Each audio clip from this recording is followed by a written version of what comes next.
সেয়া চাওকচোন, জানক মই বিচাৰি আছোঁ, মানে জানক কেমেৰাত লৈ আহোঁ বোলো। তাইৰ স্কুলত যাব লগা এটা প্ৰগ্ৰেম আছিল যোৱাটো শনিবাৰে, মানে নগ'লে নহয় আৰু এয়া স্কুল পালোঁ। স্কুলৰ মানে তাতে লাইব্ৰেৰীত বহিব দিছে আমাক সকলোকে। পেৰেণ্টছৰ কাৰণে কিবা এটা প্লেণ্টেশ্যনৰ প্ৰগ্ৰেম আছে, সেইকাৰণে মানে যিখিনি পেৰেণ্টছ গৈছে তেওঁলোকৰ হতুৱাই প্লেণ্ট ৰোৱাইছে ছোৱালীজনী আৰু মাকৰ নামত। তেনেকুৱাকৈ মানে সেইটো প্ৰগ্ৰেম কৰিলোঁ। আৰু ল'ৰা ছোৱালীবিলাকৰ লগত মাকবিলাক গ'লে সিহঁতে বহুত বেছি সুখী হয়। দে ভেন্দি তুলি লৈ আহিলোঁ আমাৰ মামীক, আৰু দুটামান ভেন্দি আমাৰ এওঁ ছিঙি আছে।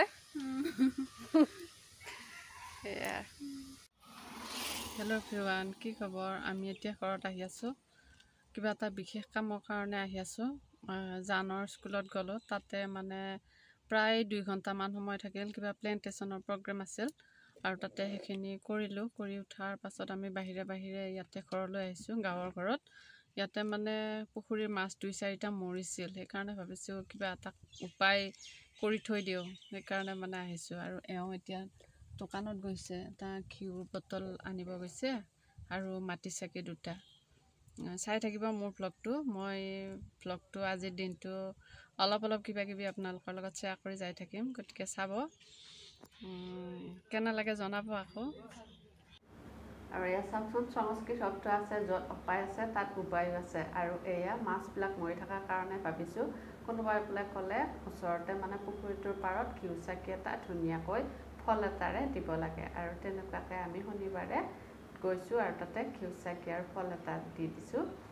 তাৰপিছতে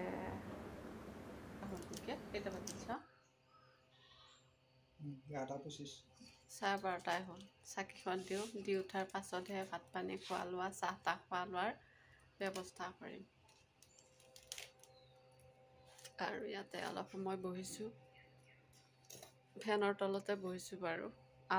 আজি ইউজ কৰা কাপোৰ 2-এখন তাতে আলনাত থৈ দিয়া গৈছে, আৰু তেনেকুৱাকৈ বস্তুবিলাক অপৰিপাটিকে হৈ আছে বাৰু। আৰু এয়া চাওক, চাকিটো জ্বলালোঁ। আচলতে চব বস্তুৰে এটা অৰা থাকে, এই অৰাটো ছেভ হ'বৰ কাৰণে মানে চাকিটো জ্বলাই দিছোঁ। আৰু এয়া ফিচাৰীটো একদম জংঘল হৈ আছে। চাহৰ ব্যৱস্থা কৰিছোঁ অলপ, আৰু কিন্তু ভেন্দি ছিঙি আনিলোঁ। আৰু এয়া চাহৰ পানী উতলি আছে। ইফালে গৰমত ৰ'ব পৰা নাই, তথাপিতো বাৰু চাহটো খাবই লাগিব, গৰম লাগিলেও। আমাৰ গাঁৱৰে কেইটামান তিৰোতা মানুহ আহিছে ঔষধ নিবলৈ, ভাবিছোঁ একেলগে চাহ খাওঁ। চাহ বহাই আছোঁ সেইকাৰণে।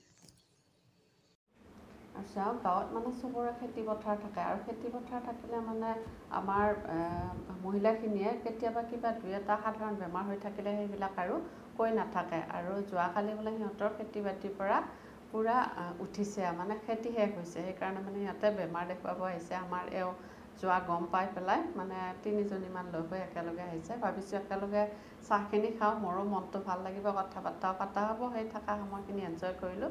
আকৌ পিছৰ দিনাখনৰ ভিডিঅ'ত